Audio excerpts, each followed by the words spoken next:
আপোনালোকক এটা কম্বো দেখাইছো যেটো কম্বো একেবাৰে ৰিয়েল গোল্ডৰ নিচিনা হ'ব এটা দিছো আহত পাত ডিজাইনৰ সেট লকেটটো চাব বহুত বেছি ধুনিয়া হয় আহত পাত ডিজাইনত হ'ব তাৰ ইয়াৰিংজো এনেকে টপত থাকিব আহত পাত ডিজাইনত আৰু এটা ডব্লিউ দিছো আপোনালোকক যদি এছত লাগে এছতো পাই যাব আৰু এটা ফিংগাৰিং দিছো যেটো ফিংগাৰিং একদম ৰিয়েল গোল্ডৰ নিচিনা হ'ব আৰু দিছো এজোৰ হ্যান্ডমেড বাৰতি জোৰ সাইজ পাই যাব আপোনালোকে আৰু এটা কম্বো দেখাইছো চাব কপাৰ বেজ গোল্ড পলিশৰ হ'ব বহুত বেছি ধুনিয়া হয়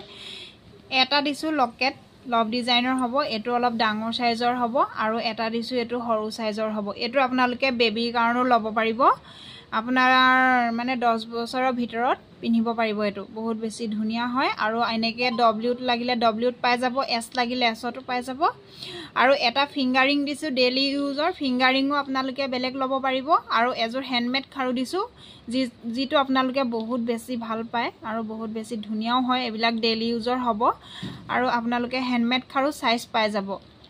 গুটে কম্বোটো ল'বলৈ হলে স্ক্ৰিনত দিয়া নাম্বাৰটোত WhatsApp কৰিব